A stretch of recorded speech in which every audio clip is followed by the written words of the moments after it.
देखिए अब हम देखेंगे वास्तविक संख्याओं के लिए घातांक नियम। और इस घातांक नियम में ये इसके 4 फार्मूले हैं कह लीजिए, जिसको हमने सबसे पहले लिख लिया है, उसको पहले समझ लेते हैं और इस पर फिर एक एक करके हम एग्जाम्पल समझेंगे कि कैसे इसका घातांक नियम का पालन क्वेश्चनों में करेंगे। देखो इसमें पहला है a की घात यम इंटू ए की घात यन। घातांक नियम मतलब घातों का नियम। किसी संख्या के ऊपर घात लगी होती है ना, तो जब किसी संख्या के ऊपर घात लगी होती है तो उसे कैसे जोड़ा जाता है और कैसे गुणा किया जाता है या घटाया जाता है, क्या रूल है उसका, गुणा और भाग का क्या रूल है, समझे। तो ये है घातांकों के नियम। देखो इसमें पहला मान लीजिए कोई संख्या है, उसके ऊपर घात यम, यम का मतलब भी कोई संख्या ही होगा। फिर वही संख्या, उसी संख्या के ऊपर कोई दूसरी घात लगी हुई है, मतलब संख्या दोनों जगह क्या है, समान है, ए समान है। इसको क्या कहते हैं, आधार कहते हैं। ए क्या है, आधार, और यम क्या है, घातांक। तो आधार समान है और घातांक अलग अलग है, और दोनों का गुणा करना है। आधार समान और घातांक अलग अलग है, दोनों का क्या करना है, गुणा करना है। तो गुणा में क्या होता है, ए की घात, दोनों की घातें जो होती हैं वो जुड़ जाती हैं। आधार वही रहता है लेकिन घातें जुड़ जाती हैं। अब देखो इस पे एग्जाम्पल देखो, ये इस पे पहला एग्जाम्पल देखो, ये 17 की घात 2 और 17 की घात 5। बताओ आधार दोनों जगह समान है। यहाँ बीच में जो बिंदी रखा हुआ है इसका मतलब डॉट, इसका मतलब गुणा करना है। क्या करना है, गुणा। दोनों जगह आधार समान है ना, जिसे x की घात 5 लिखा जाता है, तो x क्या है, आधार, और 5 क्या है, घातांक। तो यहाँ पर दोनों जगह 17 लिखा हुआ है, तो आधार समान है और घातांक अलग अलग है। तो क्या करेंगे, जो आधार है वही लिखेंगे और ऊपर इसका घात जो है वो जुड़ जाएगा। तो जब घात जुड़ जाएगा तो 2 और 5 जुड़ के कितना हो जाएगा, 7। लिख दूं, बताओ सबको समझ में आया।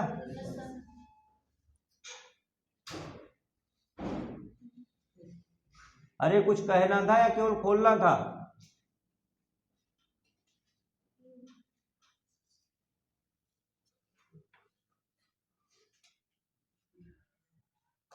क्या ढूंढ रहा था, चला गया हसान है? हाँ हसान ही था।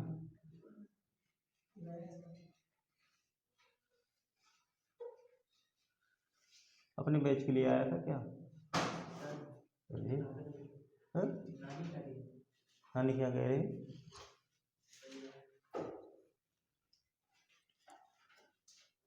तो देखो फिर से कट गया। ये पूरा समझा दिए थे। इसके बाद जो है दूसरा देखो, ए है, ए की घात यम है और फिर उसके ऊपर ब्रैकेट लगा के घात यन है। तो इस स्थिति में क्या होता है, यम और यन दोनों घातों का गुणा हो जाता है। तो यहां पर देखो ये 5 है, 5 की घात 2 है, फिर ब्रैकेट के ऊपर भी घात लगी हुई है 7। तो 5 की घात कितनी हो जाएगी, 7 दूनी गुणा होगा ना। ये देखो यम यन लिखा हुआ है, तो समझ में आ रहा है। तो अगर ऐसा है तो इस तरीके से गुणा कर देंगे। फिर इसके बाद देखो, अगर इस तरीके से बटे में लिखा है, आधार समान है, घातांक अलग अलग है, वो बटे में भाग देना है। जैसे ए की घात यम बटे ए की घात, तो फिर ए की घात यम माइनस यन मतलब घट जाएगा। ये यन जब ऊपर जाएगा तो प्लस का माइनस हो जाएगा और घट जाएगा, यम माइनस यन। तो यहाँ देखो 23 की घात कितनी हो जाएगी, 10 में से 7 घट जाएगा, कितना बचेगा, बताओ, समझ में आ रहा है ना। ठीक है, इसके बाद थोड़ा सा ब्रैकेट में कर देते हैं इसे, ठीक है। 23 की घात कितनी हो गई, 3। इसके बाद देखो चौथा देखो, ए की घात यम इंटू बी की घात यम। यहाँ घातांक समान है लेकिन आधार अलग अलग है। तो जब घातांक समान हो, आधार अलग अलग हो, तो आधार का गुणा हो जाता है और घात वही रहता है। जैसे ये देखो 7 की घात 3 इंटू 9 की घात 3, आधार समान है ना, सॉरी घातांक समान है, आधार अलग अलग है। तो 7 9 63 और इसकी घात कितनी हो जाएगी, 3। बताओ समझ में आया, सबको आ रहा है ना।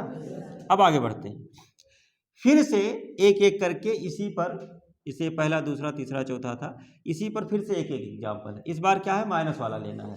जैसे पहला देखो, ये 17 की घात 2 इंटू 17 की घात माइनस यहाँ आधार समान है लेकिन घातांक अलग अलग है। आधार समान है लेकिन घातांक अलग अलग है, तो आधार पर क्या हो, दोनों घातांक जुड़ जाती हैं, क्या होंगी, जुड़ जाएंगी। अच्छा आप थोड़ा सा समझो इसे, जैसे जुड़ेंगी तो ये 2 है और ये कितना है माइनस, तो जुड़ेंगी या घटेंगी, घट जाएंगी। मान लो यहाँ पर हमने प्लस लगाया और फिर क्या लिखा -5, फिर क्या लिखा -5, लेकिन होगा ये कि 17 की घात, ये 2 प्लस माइनस का गुणा माइनस, तो जब प्लस माइनस का गुणा माइनस हो जाएगा तो 2 - 5 हो जाएगा, और 2 - 5 मतलब घट जाएगा ना, 5 में से 2 घटेगा कितना बचेगा, -3 ना, क्योंकि यहाँ 2 - 5 रहेगा, तो 5 बड़ी संख्या है, उसके सामने चिन्ह माइनस का रहेगा, तो इसलिए माइनस भी तो बचेगा, तो 17 की घात कितनी हो जाएगी, -3। बताओ समझ में आया। अच्छा इसको देखो, ये 5 की घात 2 है और ये 7 है, ये माइनस में है, ये प्लस में घात है और ये माइनस में, तो प्लस माइनस का गुणा माइनस, तो 5 की घात कितनी हो जाएगी, 7 दूनी माइनस में आ जाएगा। अच्छा दोनों माइनस माइनस होता तो गुणा होके प्लस हो जाता, समझे। अगर यहाँ दोनों घातें माइनस माइनस होती तो जुड़ जाती है ना। अब देखो ये 23 की घात -10 और ये 23 की घात 7, तो 23 की घात, जब ये -10 तो ऊपर है ही है, नीचे से ऊपर जाएगा तो ये 7 की घात क्या हो जाएगा, माइनस हो जाएगा, तो -10 माइनस, ये ऊपर वाला माइनस था, नीचे से जो ऊपर गया वो भी माइनस हो गया, तो कुल मिलाकर के 23 की घात कितनी हो गई, -17, जुड़ जाएगा ना दोनों माइनस माइनस। उसके बाद ये देखो, ये 7 की घात -3, 9 की घात -3, यहाँ आधार अलग अलग है, घातांक समान है, तो 7 - 9 63 की घात कितनी, -3, घात वही रहेगी और आधार का गुणा हो जाता है। अच्छा फिर से इसी प्रकार देखो, ये बटे वाले, यहाँ पर घात कैसे है, बटे में है, यहाँ पर घात कैसे है, बटे में है, तो देखो जब घात बटे में है तब भी रूल वही रहेगा, 2 की घात 2/3 प्लस 1/3 है ना, तो इसको आप कहीं चाहे अलग लिख के जोड़ लें, 2/3 प्लस 1/3, बताओ जोड़ोगे तो क्या होगा, 3 नीचे हो जाएगा और ऊपर 2 + 1, हर समान है तो ऐसे तो जुड़ेगा, तो 2 1 3/3 कट गया, कितना आया 1/1, क्या बटे के नीचे 1 लिखना जरूरी है, नहीं, तो केवल 1 लिखा जाएगा, तो 2 की घात कितनी आ गई 1, बताओ समझ में आया। इसके बाद 1/3 और इसकी घात, जैसे यहाँ 3 की घात तो 5 है, मान लीजिए 1 की घात भी 5 है, तो इसको आप बाहर लगा सकते हैं इसे ना, 1 की तो चाहे जितना घात लगा दो वो तो 1 ही रहेगा, तो ये लिखा हुआ था 1/3 की घात 5, तो हमने लिख दिया 1/3 की घात 5, बात तो वही है, जैसे 1 का भी 5 बार गुणा होगा, 1 × 1 × 1 × 1 × 1 तो 1 ही आएगा, लेकिन 3 का गुणा 5 बार जब होगा, 3 × 3 × 3 × 3, तब तो ज़्यादा आएगा ना, तो हम 1 पर कोई भी घात लगा सकते हैं। अब इसके बाद देखो इन दोनों घातों का क्या हो जाएगा, गुणा, तो 1/3 की घात 5 × 20, बताओ समझ में आया। आगे देखो ये 7 की घात 1/5 और बटे में 7 की घात 1/, तो 7 की घात 1/5 माइनस 1/3, नीचे वाली ऊपर जाके माइनस होगी ना, जब बटे में रहता है, देखो यहाँ 1 की घात m बटा 1 की घात m, तो ऊपर जाके माइनस ही तो होता है, तो 7 की घात कितनी 1/5 माइनस 1/, नीचे से ऊपर जाके ये माइनस हो जाएगा। अब यहाँ से मैं फिर से इसे जोड़ के कर दे रहा हूँ, 1/5 माइनस 1/3, 5 और 3 का एलसीएम 15, 5 तिया 15, 3 5 का पहाड़ा पढ़ो 15 आ जाए, 5 तिया 3 बार पढ़ा ना, 3 का गुणा 1 में और 3 का पहाड़ा पढ़ो 15 आ जाए, 3 × 5 = 15, 5 आया, 5 का गुणा 1 में, 3 एकदम 3 माइनस बटे घटाओ -2 बटे, तो इसे जब घटाओगे तो कितना आएगा 7 की घात -2 बटे, बताओ समझ में आया। इसके बाद देखो यहाँ 13 और 17, 13 × 17, घातांक तो समान है ना 1/5, तो ऐसे लग जाएगा, और फिर 13 और 17 का गुणा ही तो करना है, तो 13 × 7 17 तिया 51, ऐसे पढ़ लो, 17 तिया 51, हासिल आया 5 और 17 एकदम 17 और 5 221 की घात 1/5। बताओ समझ में आया?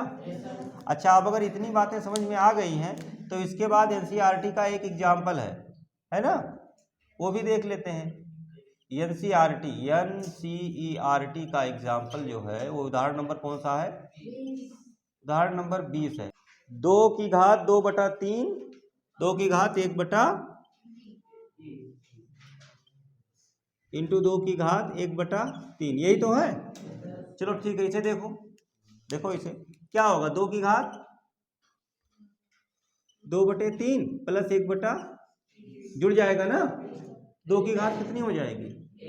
अभी इससे पहले जोड़ के दिखाया था, 2/3 प्लस 1/, तब जब जोड़ोगे तो बटे में 3 आ जाएगा, ऊपर 2 प्लस 1 3 हो जाएगा जुड़ के, और 3/3 कट जाएगा, तो फिर क्या आएगा? 1 आएगा। ये हो गया।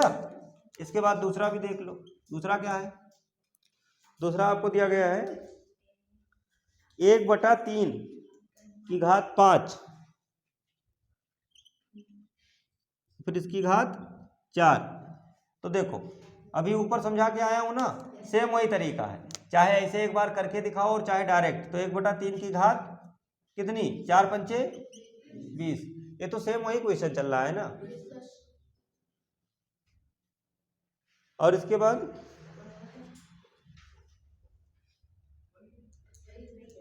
ये तो सेम वही क्वेश्चन है ना, जो एग्जाम्पल में दिया है, ये सेम वही क्वेश्चन है। तो फिर इसको तो समझा दिए ना, यहाँ पर इसको तो समझा दिए। तो यही आपका उदाहरण नंबर 20 है। ये जो चारों भाग हैं किसके हैं? उदाहरण नंबर 20 के हैं। उदाहरण नंबर 20 के हैं।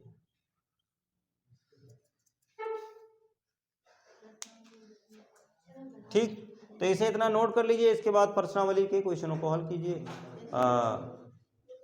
प्रश्नावली के क्वेश्चन जो है उसे आप लोगों को हल करना है, वो कर लीजिए।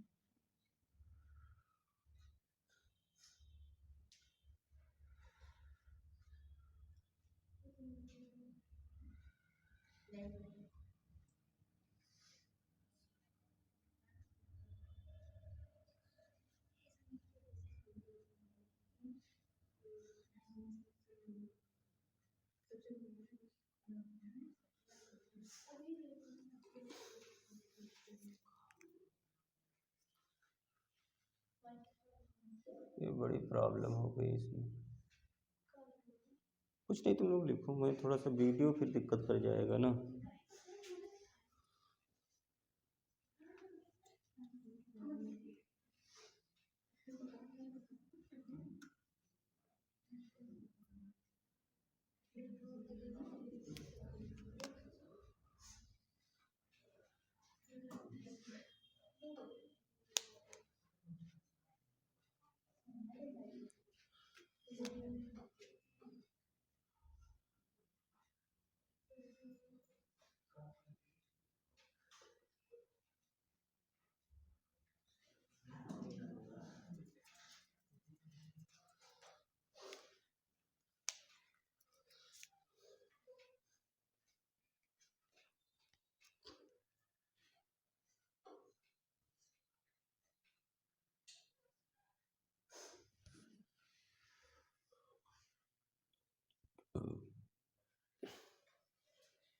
देखिए अब इसके बाद प्रश्नावली 1.5 है और इसके क्वेश्चनों को हमने लिख लिया है।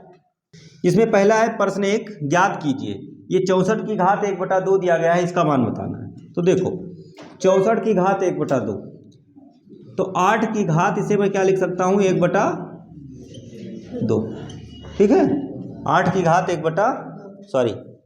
8 की घात 2 और फिर उसकी घात 1/2। तो जब 2 का 2 से गुणा होगा, 2 4 नहीं होगा। ये देखो 8 की घात 2 गुणे 1/2, तो 2 2, तो 8 की घात कितनी आ गई? 1, समझे? अच्छा, फिर इसको देखो, ये थोड़ा सा नीचे लिख दे रहा हूँ, कितना था 125, देखो 32 है तो 32 की घात, अच्छा ये 8 की घात कितना हुआ 1, तो 8 की घात 1 का मतलब 8, घात लिखो चाहे ना लिखो, इसे आप बराबर क्या लिख सकते हैं 8 ही लिख सकते हैं। उसके बाद 32, 5 की घात 2 की घात 5, 2 की घात 5, अगर 2 की घात 5 कर दोगे तो 2 गुणे 2 गुणे 2 गुणे 2 कितनी बार 2 गुणे 2 गुणे 2 गुणे 2 गुणे 2, ये लिखा, 2 दूनी 4, 4 दूनी 8 दूनी 16, 16 दूना 32, है ना? तो ये सब जुड़ के 2 की घात कितनी हो गई 5। अब 2 की घात कितना हो गया 5 गुणा 1/5, 5 5 कट गया तो आया कितना 2 की घात 1 बराबर 2, समझे? अच्छा बताओ, अब ये 125 की घात 1/3 है, बताओ 125, 5 गुणे 5 गुणे 5, 5 25 पंचे, तो 5 की घात कितनी लिख सकते हैं 3, 5 की घात 3, फिर उसके बाद में ये 1/3 है, फिर उसके बाद में 5 की घात 3 गुणे 1/3, 3 3 कट जाएगा तो 5 की घात 1 आ गया, अब इसका मतलब 5 ही है, ठीक। इसके बाद देखो प्रश्न 2, इसमें कह रहा है ज्ञात कीजिए 9 की घात 3/2, तो देखो यहाँ मैं लिख दूंगा 3 की घात 2 और फिर घात 3/2, 3 की घात 2 लिखा है ना, क्यों 3 गुणे 3, 3 की घात 2 का मतलब 3 गुणे 3, तो 3 गुणे 3, 3 त्रिका 9 हो जाएगा ना। फिर जब इससे गुणा होगा, घातांक में यही तो पढ़े हैं कि 2 गुणे 3/2, तो ये 2 2 कट जाएगा तो आएगा कितना 3 के घात 3, और ये बराबर किसके होगा 3 त्रिका 9 त्रिक 27, चाहो तो ऐसे लिख दो। फिर उसके बाद में ये देखो 32 है, तो फिर से यहाँ 2 की घात कितनी हो जाएगी 5, ये 2 की घात 5, गुणा होगा तो 2 की घात 5 गुणा 2/5 5, तो 2 की घात 2 और 2 दूना 4, बताओ समझ में आया? ये 16 है, तो 16 के लिए ये बटे में क्या है 4, तो 2 की घात 4 और फिर 3/4, तो 2 और इसकी घात 4 गुणे 3/4 4, तो 2 की घात, तो 2 दूनी 4 दूनी घात 3 है, मतलब 2 गुणे 2 गुणे 2 कई बाजी 3 बार ना। फिर इसके बाद 125 है, तो 5 की घात 3 और फिर इसकी घात -1/3, फिर 5 की घात 3 गुणा -1/3 लिख दीजिए, 3 3 कट गया, तो 5 की घात -1, तो इसको यहाँ नहीं छोड़ेंगे बल्कि 1/5 बटे के नीचे लिख देंगे, ठीक है। ये इस तरीके से हो गया। बाकी ये सिंपल जो आपको उदाहरण समझाया उसी पर है। 2 की घात कितनी हो जाएगी 2 बटे प्लस 1/, जब इसे जोड़ोगे ना तो 3 5 15, एलसीएम 15 हो जाएगा, और फिर 3 से भाग दोगे तो 3 5 15, 5 दूनी 10, 5 तिया 15 और 3 1 3, तो ऊपर कितना हो जाएगा 10 3 13। इसे जब अलग से लिख के जोड़ोगे तो 2 की घात कितनी हो जाएगी 13 बटे। फिर यहाँ देखो 1/3 है, तो 1/3 और ये 3 सते 21, ये देखो 11, 1/2 -1/4, तो इसे जब घटाओगे तो 11 की घात यहाँ घटा के दिखा रहा हूँ 1/2 -1/4, तो 4 और 2 का एलसीएम 4, 2 दूना 4, 2 -1, 2 में से 1 जाएगा तो कितना बचेगा 1/4, घटाओगे तो कितना आ जाएगा 1/4। फिर इसके बाद ये देखो 7 गुणे 8, इसकी घात 1/2, यहाँ आधार अलग अलग है लेकिन घात समान है, तो गुणा हो जाएगा 7 8 56 की घात 1/2 आंसर। तो इस तरीके से घातांक के जो नियम थे वो भी पढ़ लिए, उस पर जो एग्जाम्पल था वो भी पढ़ लिए, और प्रश्नावली भी खत्म हो गया। तो ये पूरी तरीके से अब यहाँ पर खत्म है, अब ये पूरी तरीके से चैप्टर खत्म हो चुका है। अब अगला चैप्टर पढ़ेंगे, ठीक नोट।